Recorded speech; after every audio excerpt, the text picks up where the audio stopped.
미국의 한적한 산골 마을이었습니다. 산은 깊었고 숲은 오래되었으며 사람의 발길보다 야생의 흔적이 더 익숙한 곳이었습니다. 아침이면 옅은 안개가 골짜기를 감싸고 저녁이면 노을이 숲의 끝을 붉게 물들이는 조용한 땅이었습니다. 그곳에 이른을 훌쩍 넘긴 한국계 노인이 혼자 살고 있었습니다. 그는 도시에서의 삶을 정리하고 이 산속으로 들어온 지 어느덧 10년이 넘었습니다. 처음 이곳에 왔을 때 그는 고요함이 두려웠습니다. 밤이 되면 들려오는 바람소리와 나무잎 스치는 소리에도 잠을 설쳤습니다.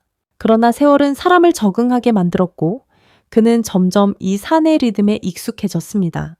도시에 사는 자식들은 각자의 삶에 바빴고 전화는 가끔 왔지만 함께 식탁을 마주하는 일은 거의 없었습니다. 그는 서운함을 말하지 않았지만 마음 한쪽에는 늘 빈자리가 남아 있었습니다. 노인의 하루는 단순했습니다. 아침이면 따뜻한 커피를 끓이고 마당을 쓸며 하루를 시작했습니다.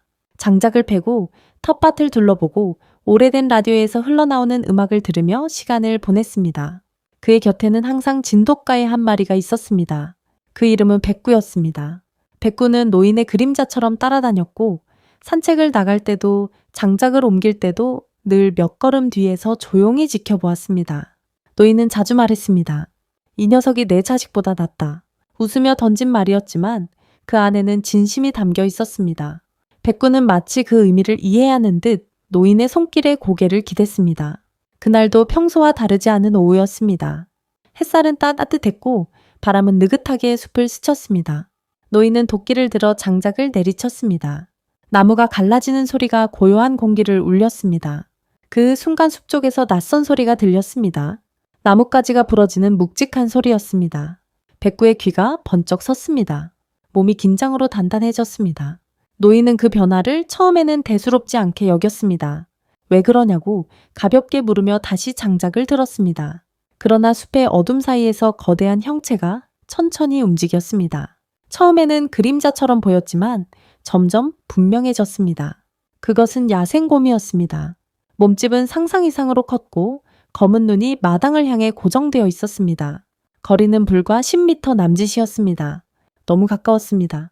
노인의 손에서 도끼가 떨어졌습니다. 심장이 거칠게 뛰었습니다. 도망쳐야 한다는 생각과 아무것도 할 수 없다는 공포가 동시에 몰려왔습니다. 그는 한 발짝도 움직이지 못했습니다.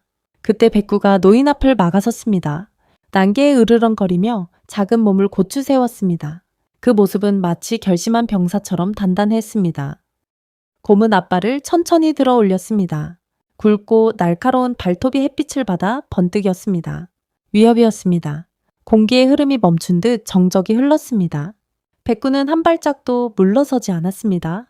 이빨을 드러내며 곰을 정면으로 바라보았습니다. 곰의 몸집은 몇 배나 컸고 힘의 차이는 비교조차 되지 않았습니다.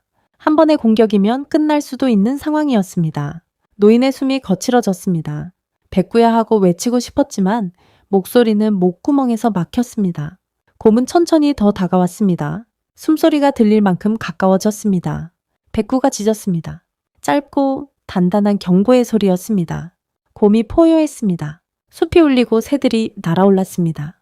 노인은 여전히 움직일 수 없었습니다. 그는 평생 이렇게 무력했던 적이 없었습니다. 곰이 앞발을 휘둘렀습니다.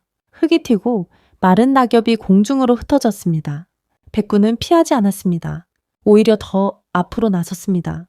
작은 몸이 거대한 그림자 앞을 가로막았습니다. 노인의 눈에 그 장면이 또렷하게 새겨졌습니다. 저 아이가 왜 나를 지키지라는 생각이 스쳤습니다. 가슴이 찢어질 듯 아팠습니다. 곰의 숨소리는 거칠었고 백구의 호흡도 빨라졌습니다. 두 존재의 눈빛이 부딪혔습니다. 시간이 늘어지는 듯 느리게 흘렀습니다.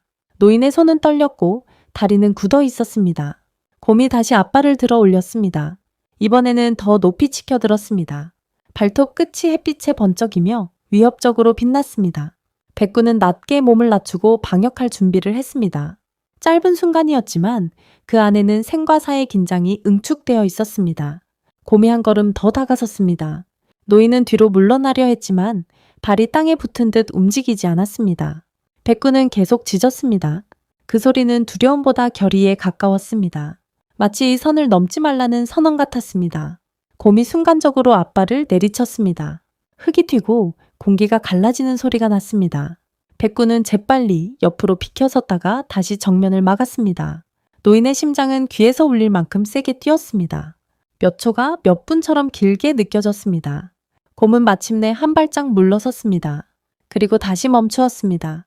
백구는 여전히 자리를 지켰습니다. 작은 몸이지만 흔들림이 없었습니다. 곰은 천천히 고개를 돌렸습니다. 그리고 한 걸음씩 숲 쪽으로 물러났습니다. 눈은 여전히 경계하고 있었지만 몸은 점점 멀어졌습니다. 마침내 거대한 형체가 나무 사이로 사라졌습니다. 위험은 지나간 듯 보였습니다. 그 순간 백구의 다리가 풀렸습니다. 그는 그 자리에 털썩 주저앉았습니다. 노인은 그제야 정신이 돌아왔습니다. 달려가 무릎을 꿇었습니다. 떨리는 손으로 백구를 안았습니다. 왜 네가 나를 지키냐고 중얼거렸습니다. 눈물이 멈추지 않았습니다. 백구는 힘겹게 숨을 쉬며 노인을 바라보았습니다. 그 눈에는 두려움 대신 안도감이 스며 있었습니다. 다행히 상처는 깊지 않았습니다. 그러나 노인의 마음에는 깊은 흔적이 남았습니다. 그는 급히 동물병원으로 향했습니다. 병원 대기실에서 그는 계속 자신을 자책했습니다. 내가 지켜야 할 아이인데 왜 네가 나를 지키느냐고 중얼거렸습니다. 며칠 후 백구는 서서히 회복했습니다. 다시 마당을 걸을 수 있게 되었고 노인의 곁을 떠나지 않았습니다. 이 소식은 마을에 퍼졌습니다. 이웃들이 찾아와 등을 두드려 주었습니다. 지역 방송국에서도 취재를 나왔습니다. 카메라 앞에서 노인은 잠시 말을 멈추었습니다. 그리고 조용히 말했습니다. 저 아이는 단순한 개가 아닙니다. 내 생명의 은인입니다. 그 한마디는 많은 사람의 마음을 울렸습니다. 하지만 노인에게 가장 중요한 것은 관심도 뉴스도 아니었습니다. 해질녘 마당에 함께 앉아있는 시간이었습니다. 노인은 백구의 머리를 쓰다듬으며 고맙다고 말했습니다. 짧은 말이었지만 그 안에는 모든 감정이 담겨 있었습니다. 그날 이후 노인은 매일 같은 생각을 합니다. 곁을 지킨다는 것은 무엇인가? 작은 존재가 보여준 용기와 사랑은 어디에서 오는 것인가? 그는 이제 더 이상 혼자가 아니었습니다. 백구가 곁에 있었기 때문입니다. 그리고 그날의 기억은 두 사람의 삶을 더 단단하게 묶어주었습니다. 이 이야기는 단순한 동물의 충성심을 넘어선 이야기입니다. 생명을 건 선택과 사랑의 의미에 대한 이야기입니다. 여러분은 어떻게 생각하십니까? 본능이었을까요? 아니면 사랑이었을까요? 그 질문은 여전히 우리에게 남아 있습니다.